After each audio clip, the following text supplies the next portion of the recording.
Hello and welcome to the local campaign. I'm Cynthia Mulligan, the political specialist for City News.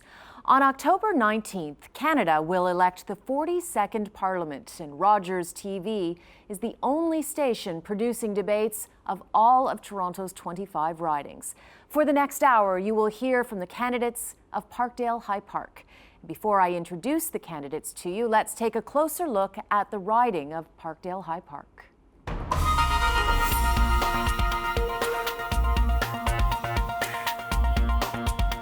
The riding of Parkdale-High Park is bordered on the south by Lake Ontario. It stretches from the Humber River on the west to a GO Transit rail line and a portion of Dufferin Street to the east. Its northern border is a CP rail line that runs just north of Dundas Street west. Neighborhoods and portions of neighborhoods in this riding include Swansea, The Junction, Bloor West Village, Parkdale, High Park, Roncesvalles Village, and Babby Point. The most recognizable landmark within this riding is High Park. It spans 400 acres and is a mixed recreational and natural park with sporting facilities, educational facilities, gardens, playgrounds, and a zoo. NDP member Peggy Nash is the riding's incumbent MP.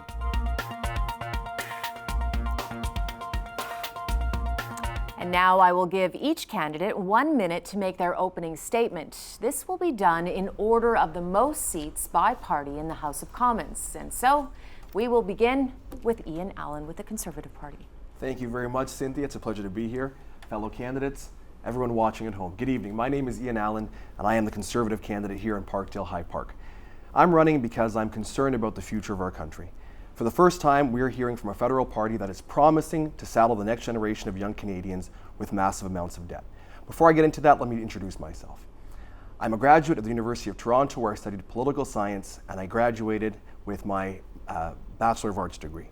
After that, I volunteered in the Bronx, New York, at a charter school called Mott Haven Academy that caters to the city's underprivileged youth.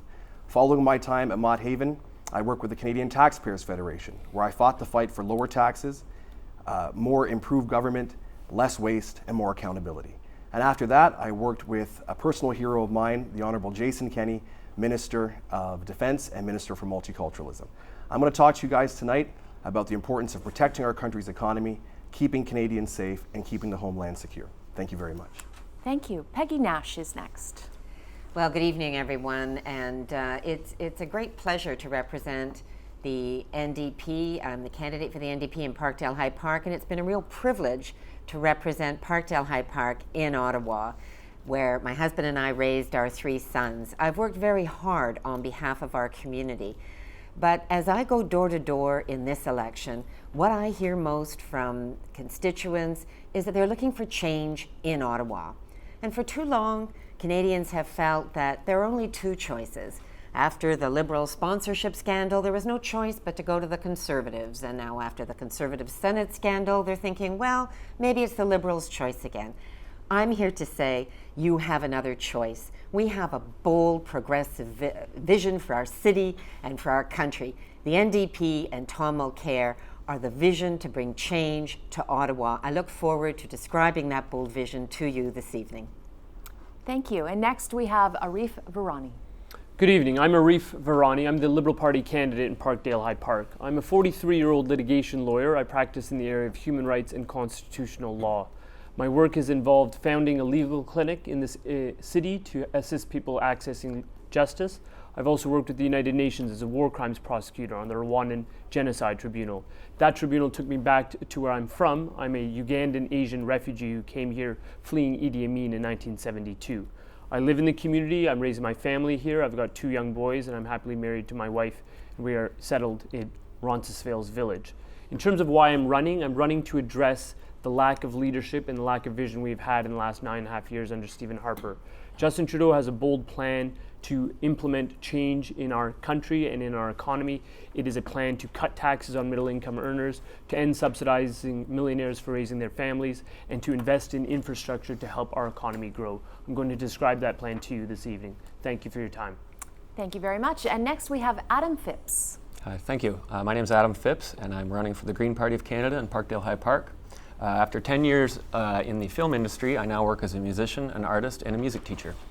Like many of you, I've become disillusioned with the state of affairs in Canada over the past 10 years. So I decided to get involved and run for the Green Party. I feel like the Green Party has the most progressive ideas. Now is the time to be innovative and bold, and I fear that if you choose one of the other three major parties, you are going to be disappointed with that choice. They are short-sighted goals with long-term costing models mired in party politics.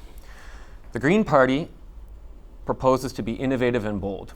We would fight for a sustainable economy that focuses on renewable energies, sweeping democratic reforms to put real power back in the hands of people, and national strategies to eliminate poverty, challenge inequality, and bring our most marginalized people up to a quality standard of living. There's a real choice, an alternative choice to the big three parties in Canada, and if you consider voting Green, I think you can consider that a vote for bold, progressive change for the future of Canada. Thank you. Thank you. And Lorne Gershuny is next. Lorne. Thank you. I'm the Marxist-Leninist candidate, and the central issue that we're raising in the election is the need for democratic renewal of all aspects of Canadian society. In the economy, the role of governments should be to invest in the economy so that we have an independent, self-reliant, stable economy that can produce everything that's needed for Canadians from our own resources. Of course, there should be international trade, but it should be done on the basis of equal trade for mutual benefit. In international relations, Canada should be a force for peace and an example of a country that follows international law and is never involved in military aggression against another country like we have now. In terms of renewing the electoral process, I would say as a minimum, citizens should be empowered to select their own candidates from amongst their peers, not have them imposed by parties as they are now. And any candidate who betrays the trust of the people who voted for them, there should be an opportunity to recall them. And that's time. Thank you. Carol Royer. Thank you. My name is Carol. I'm running as an independent candidate in the Parkdale-High Park riding. And the reason I chose to run as an independent because I've been hearing and also have experienced the fact that political parties have always promised things to communities but never deliver as they promise. And so I chose to run as an independent because I believe that this is what our community needs in order to take us to the next level. I'm very passionate about three things, and one of those things is that we want a say in our, we want a say in how our hard-earned tax dollars are spent. We want to ensure there's equal opportunity for all people within our community, and resources and programs are accessible by all families in need.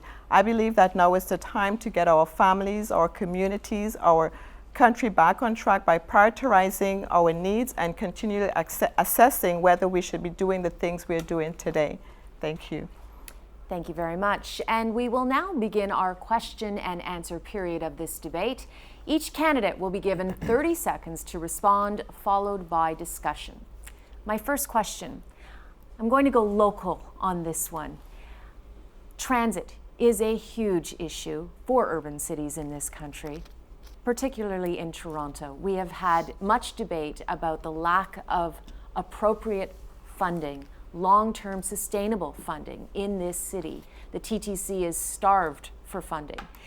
If your party is elected, if you are elected, what would you do to get sustainable funding for transit, and how would you pay for it? Ian, I'll start with you, and we'll go this way down the table. Thank you very much, Cynthia. One of the most important things that our government has undertaken is making record investments in the amount of infrastructure spending that will safeguard the future of our country. What we are doing is making that investment with the promise of not running into deficit. $80 billion in infrastructure spending over the course of the next 10 years, along with funding Smart Track here in the City of Toronto, working with municipalities across our country to make sure that they have the tools and resources necessary to make long-term investments. But it's important that we not saddle the next generation of young Canadians with more insurmountable debt as the Liberals would have us do. Thank you. Peggy. Well, we'll create a transit strategy for the entire country. We will work with municipalities and provinces, and we'll do what the FCM, the Federation of Canadian Municipalities, has asked for, which is we will create long-term, predictable, stable funding. We have pledged $60 billion towards that funding. $12.9 billion for the City of Toronto, to be decided by the city how they want to spend that money. But unlike the Liberals, who are going into debt and will spend 5 times what they're spending on transit for tax cuts, they're going to spend 5 times on tax cuts. We are going to spend our money to invest in infrastructure. Arif?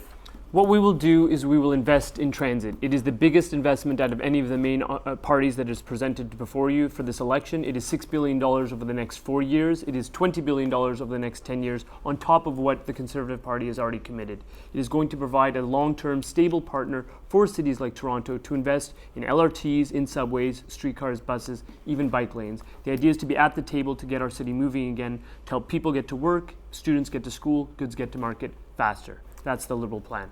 Adam?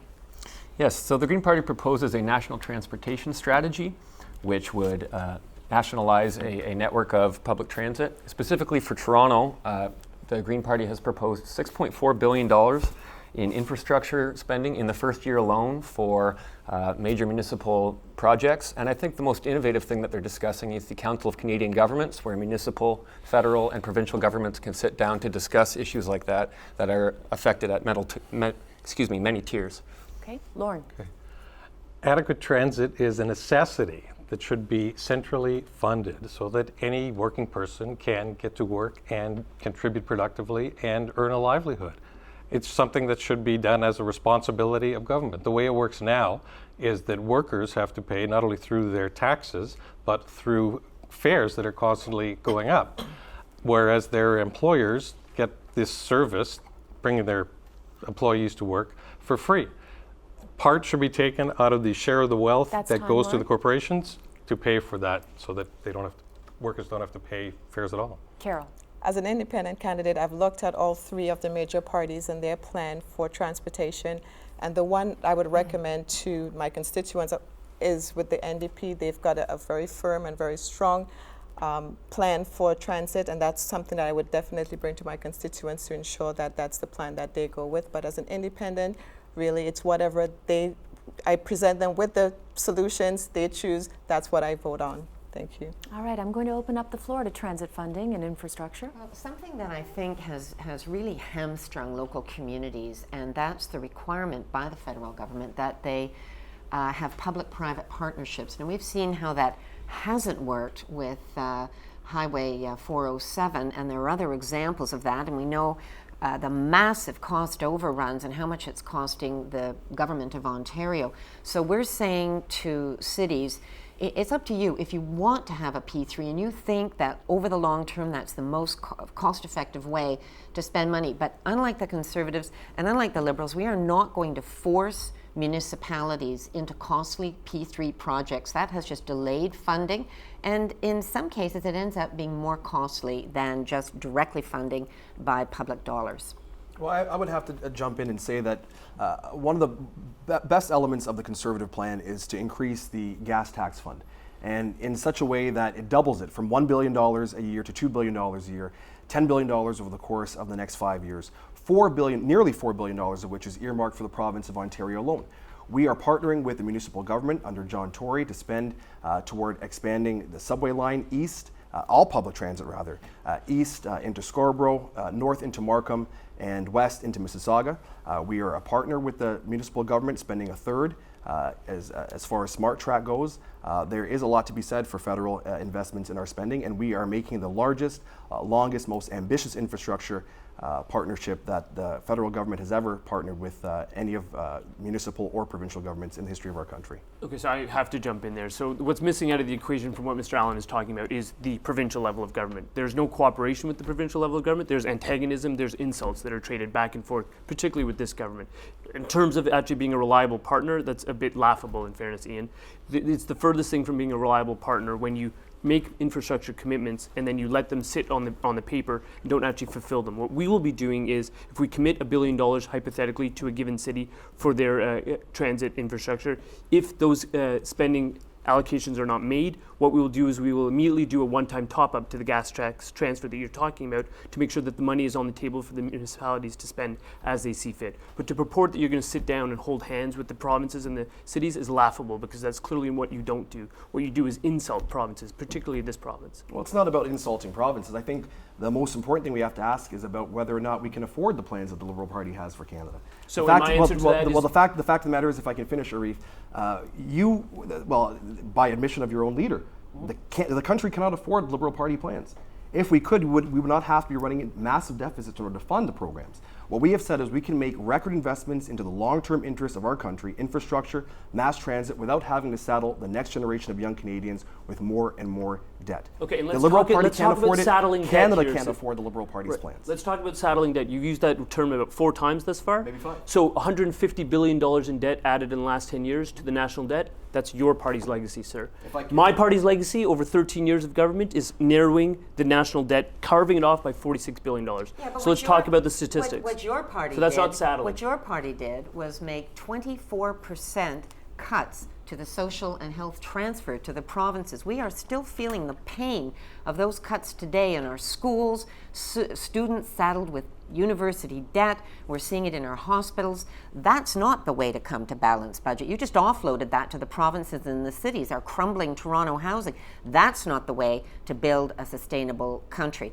What we're proposing is the Tommy Douglas way, the way we brought in Medicare with balanced budgets, pay as you go. You can't build Rome in a day, but build it piece by piece as you can afford it without going into more debt.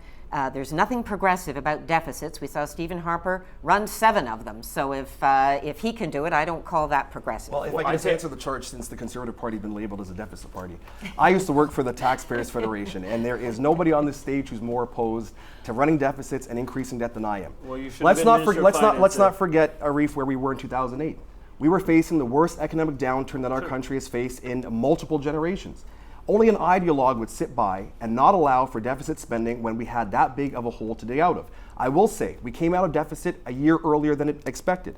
We are projected to run surplus this year. Last year, 2014-2015, we posted a $1.9 billion surplus. We do not have to go back to the ways of running mass deficits the way that the Liberal Party wants to propose. We are out of deficit. We can run surplus. We can continue to make investments without having to saddle the next generation with more and more So let's debt. talk about how you got to those numbers. And amazingly enough, Tom LeCare has adopted those numbers. You pegged the price of oil at $57 a barrel when it's actually $47 a barrel. You projected 2% economic growth when actually the parliamentary budget officer that everyone loves to laud about projects the growth at 1%. That's a $4 billion gap. You sold off GM shares at a loss. You dipped into the contingency reserve, cutting it from $3 billion to $1 billion when you didn't need to do so. This wasn't the calamity that everyone was foreseeing. The numbers are laughable, Ian, in fairness, and I'm shocked that the NDP has relied upon those numbers. In terms of austerity, Peggy, we've talked about this before.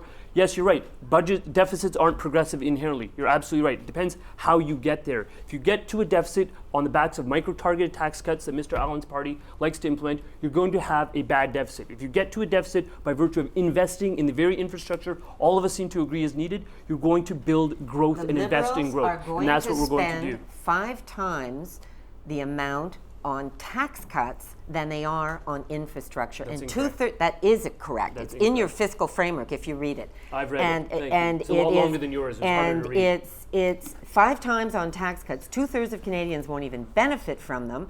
And the people who benefit the most from their tax cuts are at the high end of the spectrum, over $190,000 a year. And what they're not telling you is they're going to spend money in the first couple of years, and then they have a $6.5 billion shortfall that they have said they will find in efficiencies. Now, we've seen 10 years of those efficiencies with Stephen Harper. I don't know how much more we can cut to the bone in public services. I spoke to someone at the doorstep yesterday who works for Environment Canada, and she said the environment is terrible. They are cut to the bone. They can't afford to do anything. We've seen veterans' offices closed, Service Canada offices that people can't get through to. So I don't know where you're going to find those efficiencies, and now you've announced something in healthcare, and $2 billion out of the $3 billion in your healthcare pledge is unfunded. So, I think it's about kind of spraying pixie dust around and hoping that people buy hopium without actually saying how you're going to pay for it. I don't think that's fair. We saw that with the Chrétien Martin years, and people are still paying the price for that. It was far too painful. Let's be honest with people and say we can only afford to do what we can afford to do and not pretend we're going to do everything, because you know you're not going to be able to pay for it. So this is, in terms of being honest and transparent with the voters, Peggy, I mean, let's really just tone it down a little bit here. Being honest and transparent with voters is declaring that whoever becomes Prime Minister on October 20th is going to inherit a deficit. The situation is not good. We are in a recession. We have poor private sector investment. We have poor demand for our products from abroad. We have interest rates at 0.5%. Those are perfect circumstances to invest in the economy to help it grow. Where does the money come from, Cynthia? To go back to your original question, it comes from borrowing. Is it calamitous borrowing? It is not. It is $10 billion per year for 2 years. It is $5 billion in year 3, and it comes into balance in year 4. How does that happen, Peggy? It comes. It's incorrect. The specter of austerity is just like your specter on everything that we like to talk about. It's fear-mongering from Stephen Harper. It's fear-mongering from Stephen Harper. Now we're getting fear-mongering from Tom Mulcair. What I find fascinating is that we're being attacked from both sides, and people keep telling you what to vote against as opposed to what to vote for. How are you going to pay off those deficits? Those deficits will be paid off by virtue of the revenue that is generated in the economy, by the growth in the economy that is stimulated from the investment. That's precisely what it is. It is Let me tell you, it is through there is revenue no that is bigger generated way for the Canadian economy. there is no faster way for us to drive jobs out of our country than to run the sort of deficits that the Liberals are proposing. We can achieve economic growth in this country through low taxes, through making the necessary investments into our infrastructure, like this government's doing, without having to run massive debts and running massive deficits and saddling the next generation of young Canadians with debt. Right. We can grow. We have to grow.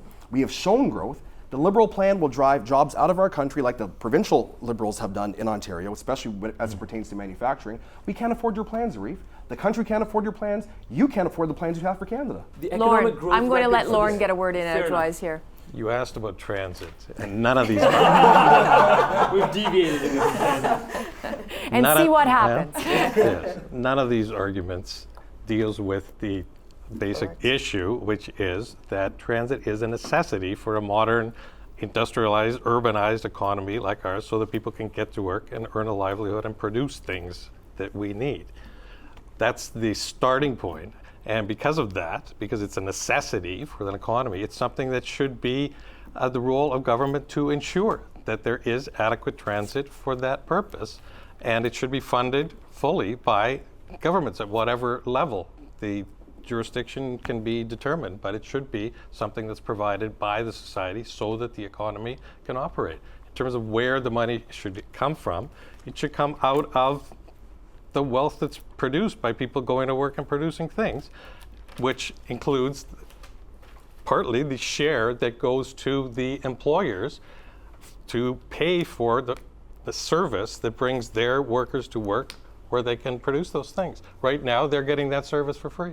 Adam, I'll let you have the final word before I move on to the next question. I just wanted to point out, though I'm not a huge supporter of the Liberal budget, there's a lot of arguments being made about running deficits and that, and really nobody's talking about the debt to GDP ratio, which is really the most critical thing that most economists agree we should be talking about. So the idea of insisting that we balance this budget, I mean, frankly, the $350 billion infrastructure deficit in Canada rests fairly substantially on the backs of the Conservative government of the past 10 years.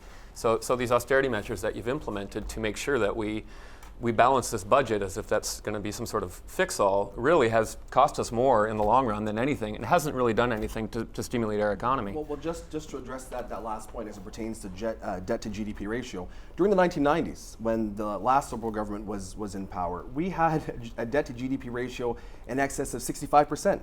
Today, even though it is still higher than I'd like to see it, and we're working on reducing it, it is south of 35%. That's not true, actually. Yes, it is true. The most recent figures show it's closer to 85%. And it's not close to 85% of debt to GDP. I don't know where you're getting that from. I'd like to see your source for the 30%. At the worst point of debt during the Liberal years, we didn't get to 80%. We were at 65%.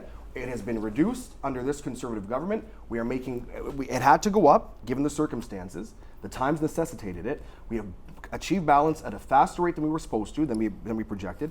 We finally have surplus. We cannot go down the road of the Liberal Party of Canada and throw all that economic progress down the drain and saddle the next generation of Canadians with more and more debt. So we are not Last in word. surplus. That is We are. absolutely incorrect. In April and May of this year, we posted Right, 3.9 just like we're trading oil at $57 a barrel. We April- all Arif? use Right. the same numbers. Well, no, to do you our two- fiscal you plan. two use the No, same numbers. We We didn't, all Peggy. That's use the absolutely same incorrect. numbers. We all use the same numbers. Incorrect. We use finance. We use PBO numbers. And guess what? Our budget balanced with both sets of numbers. That is absolutely patently false. That is not Peggy, false. You guys used We a all $57 use- price of we of all oil use and the a same and a numbers. 2% projected growth. We all use the same We did not numbers. use those You numbers. just ended up with a deficit because you're giving 5 times the amount in tax cuts than you're investing in So let's talk infrastructure. about our tax cuts and let's debunk that, which is patently false, Peggy. If we want to talk about where the numbers are coming from, I've got the quotes right here in terms of everyone's conceptions about what is going on with your numbers. The parliamentary budget officer, again, who you love to say quote. whatever you want Oh, about I'm not perceptions. I'm not using my words. These are his words. He called your costing document, which is 2 pages long, Swiss cheese, full of holes. Because it was an outline of a framework. It wasn't written our on the full, back of a piece of paper, It wasn't our full apparently. platform, but our platform is fully costed, and we costed in our platform. In our fiscal framework, everything that we had announced, but also everything that we will announce up until the election. Whereas you just announced additional healthcare measures, which are not in your fiscal framework, and frankly, are unfunded. So, your fiscal framework is full of Swiss cheese. What I will say is, Tom Mulcair and the NDP have had the courage to go to corporations who've had their taxes cut in half by both these governments. And we've said, you know what? You can afford to pay 2% more. It's still less than what corporations were paying for most of the time under Stephen Harper's government. You can afford to pay a little bit more, and we'll take that money so that you pay your fair share, and we'll invest that in programs and infrastructure that all Canadians want and need. I'm going to move this conversation to another question. gonna I come think back it's to time the to change the economy, topic, and we can come back, that's fine. But let's move to another issue. This has been one of the most controversial bills in recent memory, Bill C-51. And it has been talked about widely during this election campaign. It's the government's new anti-terror legislation that has provoked so much debate. It means broad and significant changes to national security.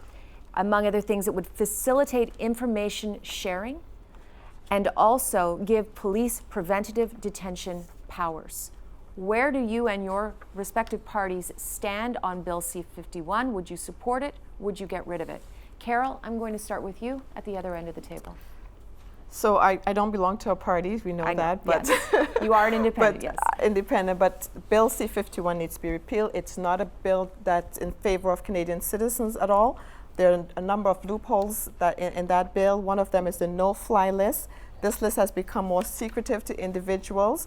We also know about the Information Sharing Act. The act is designed to turn most of the agencies into spies. There's absolutely nothing good about this bill, and I was absolutely surprised that the Liberal government, joined with the Conservatives on this bill.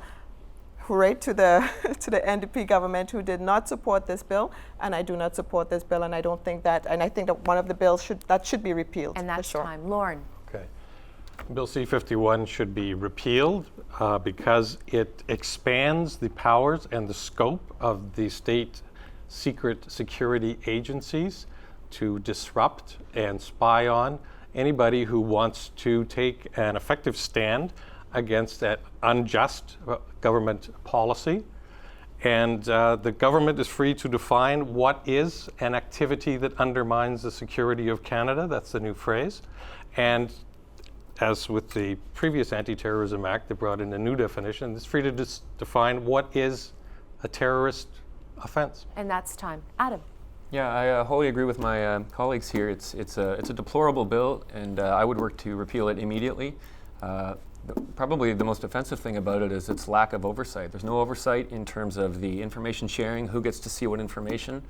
And what's really dangerous about it as well is that it undermines the existing job that our border security, police, RCMP have been doing. And if you look at the history of terrorism in Canada in the last 30 years, they have a pretty exemplary record. So it seems quite shocking that the governments would try to enforce a new system that supposedly That's time. improves things. Arif. So Bill C-51 is a flawed piece of legislation. I state that as a human rights lawyer, as a Muslim man, as a man who's concerned about surveillance because it affects me and my community. The Liberal Party's support of that bill was qualified. We made significant amendments to it, including addressing the scope of security organizations with whom information could be shared, whether civil disobedience protesters could be exempted. Those were achieved. Other things were not achieved, including the oversight that Adam is referring to. We would make those changes to the bill the second we come into power, and that's what we're going to do, is substantially amend the bill. Peggy. We would repeal Bill C-51. We voted unanimously against it, and I don't understand why the Conservatives opposed it and then voted for it. It's vague, it's far-reaching, and it doesn't address radicalization of young people in our country, which is something that I think we should be concerned about and should be working with communities on. So there is no amount of amending this bill. It needs to be repealed, and then we need to start again, and Tom Mulcair commits to do that. Ian. I think what we have to do is cool down a lot of the rhetoric around Bill C-51 and stop playing the politics of fear. The fact of the matter is, this bill enables our security and intelligence agencies to work at a more coordinated effort at sharing information. Oftentimes we see investigating the potential for terrorist activities or crimes as a jigsaw puzzle, when many different agencies are in possession of different parts of that puzzle. Bill C-51 allows for the sharing of those pieces so we can paint a more comprehensive picture to keep Canadians safe. Time's up. It's interesting that you use the phrase politics of fear, because that is exactly what Stephen Harper has largely been accused of doing with the latest tip line for the RCMP, as well as the niqab. Wearing the niqab during the citizenship ceremony. How do you respond to the allegations and accusations that your own leader is using politics of fear to divide for political purpose? Well, I think before I answer that, I just want to go back and allay some of the fears as it pertains to oversight. Here are the folks who are looking at the implementation of Bill C-51 to make sure that Canadian civil liberties are not being abridged. You have the you have the Office of the Privacy Commissioner, you have the Auditor General, you have the Security Intelligence Review Committee, you have the Civilian Review and Complaints Commission for the Royal Canadian Mounted Police. Before any of these things take place, you have to get a warrant from a judge. Suddenly, we can't expect that all these people who have been protecting our national security interests, defending our civil liberties, are suddenly going to turn and allow for the wide-scale development of a police state. It's not the case. As it pertains to the niqab issue, a wide majority of Canadians agree that when you're making that oath to join the Canadian family, you should do so openly, you should do so publicly, and without any sort of reservation. We are in line with the majority of Canadians. The politics of fear is to say that we are creating some sort of an anti-Muslim network or a framework in this country. Nothing could be further from the truth. Well, the courts have just disagreed and have rejected the federal government's appeal, and now women will be able to take the oath and become citizens. Oh, you've already appealed and it's just been rejected. But let me just say that I was the finance critic when, in an omnibus bill, the Conservative government removed the Inspector General, which was the key piece of oversight, the key body of oversight over CSIS. So that no longer exists. And the civilian body is a part-time appointee board, which does not, it responds to complaints. But we're talking about a spy agency. If they don't know that there has been a breach of our charter, of our rights, people can't complain. And to get a court order to go to a judge, a judge will only hear one side. It will only hear from the spy agency. That's the thing with spies. They're doing it in secret. So that's why you need proper oversight. Well, and in order to know what the spies are doing and what the person who set up the Inspector General to oversee CSIS said to us at the Finance Committee, ironically, because it was an omnibus budget bill, he said to the government, you don't want to take away this oversight. This will come back and be a problem for you. We saw the RCMP barn burnings, which led to the creation of CSIS. So this secrecy and this extending of the powers of our spy agency to actually disrupt activity, it's wrong. I don't think it's going to make Canadians any safer. And I'll just read what the Canadian Bar Association has said. Bill C-51 brings the entire charter into jeopardy. It undermines the rule of law and goes against the fundamental role of judges as protectors of Canada's constitutional rights. That's what this government has created. It's wrong, and we're going to repeal it. So in terms of this, and I'm going to enter as a constitutional lawyer here, because it goes beyond the ex parte reference that Peggy is referencing. It allows judges to grant a warrant to violate someone's charter rights. That's why we proposed to eradicate that provision. That proposal was turned down by Stephen Harper's party and Tom Mulcair's party. In terms of oversight, as Adam referenced, as Peggy is referencing right now, what we need is oversight, adequate oversight, not just by individual bureaucratic officers. We need oversight by a multi-party group of elected legislators. That's what we have in the other members of the Five Eyes: New Zealand, Australia, Britain, the United States. We're the only country among the Five Eyes that doesn't have that. We need to have it. We've been proposing that since 2004. It's been voted down every time by some combination of Conservatives and NDP members. We need to strengthen this piece of legislation. It is a woeful piece of legislation that tramples on people's rights. It is overbroad in terms of its definitions. There's a failure of due process. We need to have a situation where we have a sunset clause. Turn the clock back, 2001, 9/11 occurs, Jean Chrétien is in power. We enact a bill called C-36. We say it's going to expire after 3 years unless it's actively renewed. There's no reason why we couldn't have had the exact same provision in this bill. We could have done that. We proposed it. It was voted down by my friends to my right. Well, then why did you vote for it? Why did the Liberals, why did Justin Trudeau and every single Liberal vote for it? And why is Justin Trudeau fear-mongering and saying that people like Perry Bellegarde, the head of the Assembly of First Nations, and Louise Arbour from the former UN Chief Justice, that they're fear-mongering, these opponents of C-51 are fear-mongering. I don't think it's fear-mongering to stand up for your rights and to speak in support of your principles. I think that's what people ought to be doing. I think that's what Tom Mulcair has done. And I don't understand why the Liberals said, well, we're against it, but we're afraid of Stephen Harper, so we'll vote for it. Doesn't make any sense. I've explained it to you before, Peggy. I'll explain it to you now. There are a few aspects in that bill that help keep Canadians safer. Is it difficult? I'll explain it to you. I'm explaining it to you. Thank you for your time. In terms of what is permitted, if you follow, you like citing Supreme Court justices, and she's not a UN justice, she's a former Supreme Court justice. Dennis O'Connor, John Major, both did inquiries, one into Air India, one into the Meher inquiry. Both recommended that a better way of keeping Canadians safe is sharing information between security organizations in this country. That's a CSIS and a CSIC, an RCMP, an OPP, and a Metro Toronto Police Force. That is allowed under this legislation. Was not allowed previously. That's one good thing in this legislation. Unlimited there are a lot of bad things. Sharing of Absolutely private not. Information? Absolutely not unlimited. And when you like quoting those 4 prime ministers that wrote in that piece of legislation, that letter to the editor, which you've quoted several times in debates, you selectively omit one reference because Jean Chrétien, Brian Mulroney, John Turner, and Joe Clark didn't say that let's scrap this bill entirely. They said this bill needs to be heavily amended. It's exactly what we attempted to do. They said it's very dangerous. Without your party's cooperation, we weren't able to amend it. They said it's very dangerous and no amount of amending is going to fix this bill. That's not what their letter said.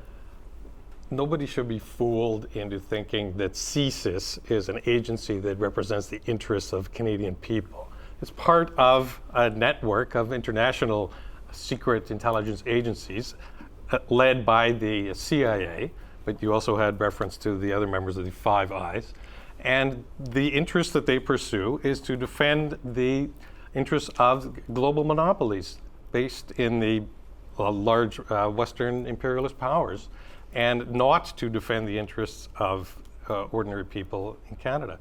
So to expand their powers and the powers to disrupt any opposition to that, that's something that goes against the interests of Canadian people, who should have the right to do that and to dissent as they see fit. If I could just jump in, I think it's a bit much of a stretch and somewhat of a slander to say that the agencies that have been charged with keeping Canada safe are not in the interests of protecting Canadian lives, that they serve some sort of a global network interest. That's ridiculous. That's ridiculous. The fact of the matter is, these people work day and night to make sure that Canadians are kept safe.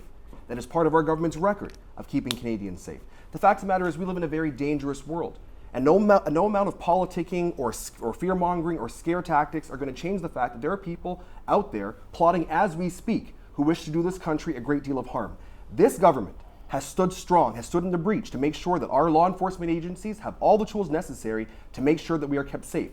The Privacy Commissioner, whose specific role and duty is to make sure that privacy is protected, has oversight over this bill. Let's stop the fear-mongering. Why did every privacy commissioner in the country oppose this bill then? We can't have it both ways. We can't say on the one hand that we appeal to the courts to defend against these things. On the other hand, when we go to a judge, that suddenly they're working in the interest of keeping Canadians down or in the interest of creating a police state. We can't have it both ways. Privacy commissioners opposed this bill. They said it was very dangerous and an unwarranted invasion of privacy. Peggy, they have the tools necessary, and at least I can respect Peggy's principle and the NDP's principal position against Bill C-51. My problem is the politics of fear and just plain politics that the Liberals are playing by both supporting legislation and then going out there and campaigning against it. If you feel so strongly about repealing the bill, you had no business supporting it in the first place. That is the Liberal flip-flop. They want to have it both ways on this and a number of other issues. The fact of the matter is, this bill keeps Canadians safe. If you are doing nothing wrong, if you are a law-abiding, country-loving citizen, you have nothing to fear. Let's stop with the fear-mongering. Well, okay, this is... I find this hard to stomach. So let's just take some classic examples. Sure. We started talking about the niqab. Sure. The niqab is base fear-mongering. The niqab is an issue for 6 women in Quebec who have ever decided to wear it during a citizenship ceremony. The law says you have to identify yourself prior to actually taking the oath, which they're willing to do, which the courts have said is perfectly valid. During the public ceremony, they choose to veil themselves. Your government has decided to stir the pot, particularly in Quebec, among xenophobic individuals who are now being pandered to because you're creating a fear. Let's talk about acts of violence. When they occur from somebody who looks like Adam, they're called random acts of violence. Somebody shoots up a Halifax shopping mall or kills 3 RCMP officers in Moncton. When somebody looks like me and they take those acts of violence, let me finish. They are called a jihadi terrorist. If you wonder, Ian, why people, if you wonder why people are concerned, they are jihadis. Let me read something. You want to talk about politics of fear for a second, Cynthia? Arif. It is incredible. It is incredible that you're sitting here talking about fear mongering. He sat down for an interview and he said the following, and I quote: "The government is cherry picking who can come in based on certain religious minorities that all happen to not be Muslim. You can read into that what you want, but to me, it's pretty clear what dynamic is at play. You, Arif, are guilty of trying to paint this government, this conservative party, with being anti-Islamic. You read that statement to the thousands of Ahmadiyya Muslims that we admitted to this country who are fleeing persecution from Muslim extremists in Pakistan that we admitted and welcomed to our country as a safe haven. You're saying that you can read into that what you want? What do you read into that? How do you? What dynamic is at play when we admit thousands of Muslims who are fleeing persecution, Muslims who are fleeing persecution in Pakistan? What dynamic is at play at that point? I find this fascinating that you're lecturing a Muslim about his own religion. But please, I'm not lecturing, but I'm asking you to please explain to me what dynamic was at play. I'm going to explain to you. We admitted thousands of Ahmadiyya Muslims to our country fleeing religious persecution in Pakistan. Please let me know. Sure, I'm going to explain to you. And I find it offensive. If I can just, before I let you answer, I just want to finish and say it is offensive, number one, when you make these slanders, and I would ask that you would apologize for them. I'm going to apologize for nothing in terms of calling out your government for what it is. It's a xenophobic, anti-Islamic government. Anti-Islamic. So what about the Ahmadiyya Muslims, Arif? What about them? What about the Ismaili Muslims that you love to court, Ian? This is it. So how are we? Which is my community. So are we cherry picking when it is that we're xenophobic and anti-Islamic when it doesn't fit your definition? We have admitted thousands of Muslims who are fleeing the. Let me take a break for a second. Fascinating. We are admitting thousands of Syrian refugees to our country who predominantly are Muslim. I do not take lectures from anybody on this panel as it pertains to this government standing up for religious freedom. We've created the Office of Religious Freedom. We stand firmly behind Muslims, Christians, anybody who finds himself persecuted for the sake of their faith. It is a slander. You need to stop. Ian, let's continue in terms of what your actual policy is. When the policy is announced in December, your government says, I appreciate the government you're seeking to join, I'm not sure why, but your government says that they will accept religious minorities. Absolutely. That's what the preference will be given. Absolutely. That's Druze, Yazidi, Christians, Jewish people. It is a small sector. They are it is public not enemy Sunni. number one It is for not ISIS. It is not Sunni Muslims, sir. They are public enemy. They are public enemy. Can you let me finish? I'm not going to let you finish a slander. They are public enemy number one. I'm slandering the government for calling out. Of course, it's a slander. To say that we're anti-Islamic is a slander. It is a slander. Sir, you know it is. Visit the masjids in our riding, sir. You'll hear what they think about Stephen Harper.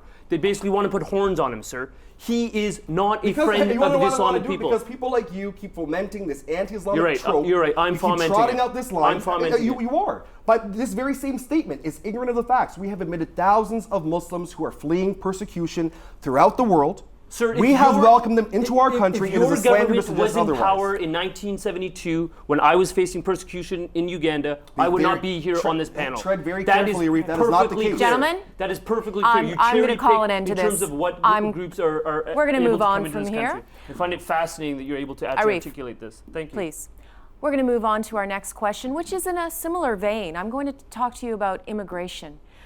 Canada accepts 250,000 immigrants to this country every year. It's the highest intake per capita in the world. Now, the emphasis is on skilled workers, and a quota has been placed on family reunification, which is a concern for many people in this riding that you are wishing to represent. Add to this the current refugee crisis, particularly in Syria, and many are asking, are we at the right balance for immigration? Peggy, I'm going to start with you.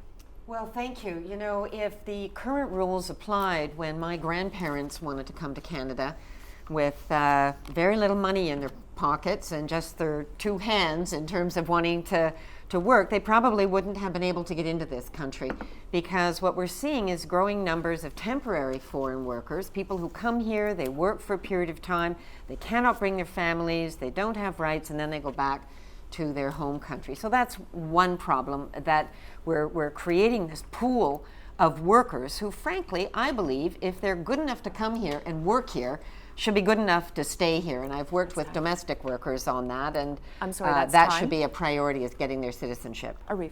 Are you asking about immigration and refugee policy, or just one or the other? Well, I think the two go hand in hand. Well, not hand in hand, but I think they complement each other. Sure. So in terms of immigration policy, what we're doing in terms of family reunification is doubling the number of people that can come in under family sponsorship and doubling the amount of money that is available to process those claimants. What we're doing in terms of refugees is much more bold than any of the other parties. We're admitting 25,000 people immediately as government sponsored. Any privately sponsored would be on top of that, and we're doing it independent of what religion they practice. Mr. Allen. Adam. Yes, I agree with Ms. Nash. I think the Temporary Foreign Workers Program is a pretty critical program that needs to really be overhauled, if not outright repealed. It takes the jobs away from working Canadians, and as well doesn't really provide any real possibility for those workers to gain access to, or to gain citizenship as Canadians. So it's kind of a lose-lose. As well, I think reunification is a critical issue. There's a number of studies that show that reunification and being able to be with their family is critical for the success of new citizens. And as well, really importantly, I think the idea that we have to... That's time. Oh, We'll pick it up sure. when the floor opens. I'm sorry. Lorne.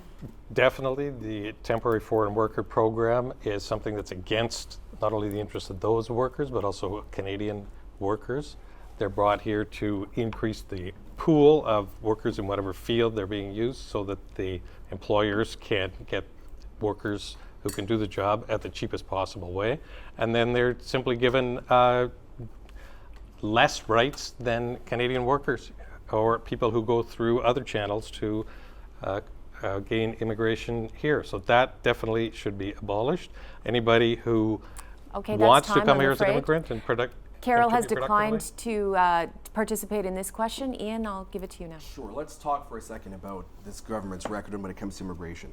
We've increased the number of parent and grandparent visas admitted as permanent residents. We introduced the super visa, which is a 10-year multiple entry visa for parents and grandparents. We've cut the processing time down to 3 months. When the Liberals were in charge of our country, they froze funding for immigrant settlement services. They slashed the budget for citizenship and immigration in Canada. They did absolutely nothing when it comes to foreign credential recognition. They voted against efforts to speed up foreign credential recognition itself. The Liberals don't have a leg to stand on when it comes to immigration in this country. We've presided over record numbers of new visitors and new citizens to our country. I'd like to jump back in, because as the Member of Parliament for Parkdale-High Park, I've dealt with so many people in our community who've been so frustrated with either the refugee process or family reunification. We have families that are separated for up to 10 years, and what happened was there was a huge backlog under the Liberal government, but then when the Conservatives came in, they just lost a lot of these applications and people had to start all over again. We had parents separated from small kids for up to 6 years. So we really have to reduce the backlog on family reunification. But I also want to say that on for refugees, we have to have a fair process. We have to restore the interim federal health care program. I ran a forum on this in Parkdale, where we had a lot of people affected. And we have to restore some fairness to who gets to come here as a refugee. I saw far too many Roma refugees who were deported from our community. We need an ombudsman to whom refugees can appeal if their claim is rejected. And the last big issue that I hear about in Parkdale-High Park is about foreign credential recognition. We would restore the $30 million to help speed up the recognition of foreign credentials, because again, we've got one of the best educated taxi driver workforces in the world, people who have wonderful skills that they bring to this country. They can't get their credentials recognized. That's a terrible waste for them, for their families, but a terrible waste for our economy as well. In terms of the immigration policy, I think one of the critical issues that needs to be addressed as well, and what the Liberal Party is proposing to address, is dealing with caregivers, for example, in terms of empowering them to not be in abusive situations, and having an employment agency that allows a Filipina caregiver to move and not being forced to be deported if something is not working out with their current employer. We're also behind ending what is called conditional permanent residence, which is a very heinous policy implemented by Stephen Harper's government, which requires a spouse to live with their spouse who has sponsored them over, regardless of whether a domestic violence situation occurs. It has imperiled the physical security of a great number of women. We would scrap that policy in its entirety. We would also completely eliminate Bill C-24, which dovetails nicely with following on from the robust discussion I just had with Mr. Allen. Bill C-24 imperils me yet again.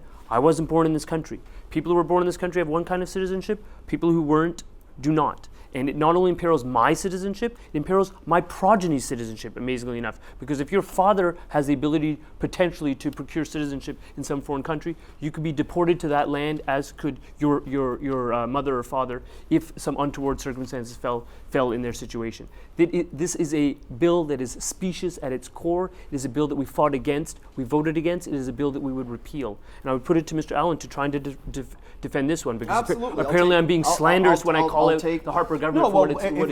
If you want to revisit the issue, if you are going to say that we have an anti-Islamic or anti-Muslim bent to our policies, then I will call you out, especially when we have been there as a bulwark of support for those who find themselves being persecuted because of their religion. I will not back down from that charge. But I will say that Bill C-24, as Arif just mentioned, again, we have more of the same old fear-mongering. The fact of the matter is, if you have declared, by virtue of committing acts of terrorism against the country that has brought you in and welcomed you as a citizen, then of course you deserve to lose your citizenship. The majority of Canadians agree with us on this issue as well. The fact of the matter is, if you have committed acts of terrorism, you have made the decision proactively to give up your citizenship in this country. And we make no apology whatsoever from taking away from people who have come to our country, who have become radicalized or who seek to radicalize others and who commit acts of terrorism. We make no apology for revoking their citizenship. It's common sense. But Ian, like, what is a terrorist? You know, we heard a conservative cabinet. We had a conservative cabinet minister call environmentalists eco-terrorists. First Nations are very concerned that they might be labeled as terrorists for fighting for their rights. Suppose a group of workers have a wildcat strike and shut down their industry. Could they be labeled as terrorists? What is a terrorist? The bottom line is, you can't have two classes of citizens. A citizen is a citizen is a citizen. Somebody breaks the law, penalize them, put them through due process, and then penalize them as you would anyone else. If you're a citizen, you're a citizen. Everyone should be treated equally. Lorne, let's Lorne step in here. Well, just on that, the attempt of the current government is to actually apply that to someone who was born in Canada, never had citizenship because of another country, because of his parentage, and now because his parents allegedly have restored theirs, that allegedly makes him a citizen of another country, and they were trying to use that new citizenship law to deport him to a country where he's never lived, never been a citizen, not as a child or an adult. So keep that in mind. Okay, that's an absurd result. And in fairness, it also betrays this idea of what causes that criminalization or that radicalization. If somebody came here when they were a month old, and they grew up here, and their disaffection or disenfranchisement led them to a path of criminality, it is Canada's responsibility to look after that person, not some vague notion or some land that they've never known or never been able to return to. It is laughable in its irresponsibility to take ownership of that kind of situation. I'll tell you what's laughable, Arif, to say that somehow Canada's responsible, Canada owns the radicalization of someone who was grown up in this country and who decides to turn against our country. That is not on our shoulders. That belongs to the people who are actively seeking to recruit our young people. They are twisting an ideology, a religion to suit their own political purposes. That's not on us. That's on them. Many of the people, if I could just finish, many of the people who find themselves being radicalized aren't disaffected. Many of the people who find themselves radicalized don't come from disadvantaged backgrounds. Many of the people who go and who decide to leave our country in pursuit of supporting ISIS or other terrorist organizations do so because they fall in love with an ideology of hate. They hate what we stand for as a country. They hate what we stand for in terms of our freedom. Maybe you're dropping bombs on their country. Maybe See, Peggy, we're dropping Adam, bombs. I'm going to let you have a word. We have 30 seconds left. I'm going to let Adam have a moment to say something. Well, I just wanted to point out, I mean, you're talking about these 2 tiers of citizenship with C-24, but if they're considered Canadian citizens, then why, if they enact a crime on Canadian soil, do we think it's okay to just send them off somewhere else? All right. I'm afraid I have to stop us all here now because we are out of time. We are going to go into our closing statements now. Oh, no, we were just getting Can going. you believe it went by very fast? This will be done in reverse order of opening statements. So, Carol. So again, my name is Carol. I'm running as an independent in the Parkdale-High Park riding. And I know one of the things I've been hearing every day as I'm door knocking is that they want to be represented by someone, a dedicated individual, not a political party. They are tired of the parties making promises and that's, doesn't always come to fruition. So again, I'm just saying that as an independent candidate, I will put pressure on our government to ensure that they keep their promises that they made to us. Thank you. Lorne Gershuny. Okay. The closing message I would give to everybody is vote according to your conscience. Take a stand for the kind of renewal you want to see for Canadian society. If you want to know more about the program that we're putting forward, you can go to our website, mlpc.ca. I encourage you all to take a look at that, think about it, and support the program for democratic renewal that we are proposing, and vote for your Marxist-Leninist candidate. And next we have Adam Phipps. Thank you. I would like to leave you with the message that you really should vote your heart and your conscience in this election. Parkdale-High Park is not a swing riding or a riding where you have to worry about splitting votes in any capacity. So you should really consider maybe voting for an alternative like the Green Party. Every one of the other 3 major parties to my right will whip votes and vote according to the party leader for fear of punishment if they don't do what they're told to do. And the Green Party represents a holistic platform, and our mandate is to work for our constituents first and foremost. We never whip votes. And That's time, I'm afraid. Arif. The question that's facing you, if you're keen on replacing Stephen Harper, is which of the 2 opposition parties can do that most effectively and form government? The answer to that is the Liberal Party of Canada. And the reason for that is because we're the only party that's bold enough to not follow the mantra of an orthodoxy of balancing the budget at all costs, and is willing and courageous enough to invest in the economy to help it grow. And we're also the only party that will aggressively tackle income inequality. We will do that by cutting taxes on middle income earners and by ending subsidies to millionaires to help them raise their children. That's the Liberal Party plan. I invite you to get behind it. And Peggy Nash. New Democrats have a bold, ambitious, and progressive plan to grow Canada's economy and help Canadian families. In the last election, you elected us in over 100 seats, 3 times the number of the Liberals.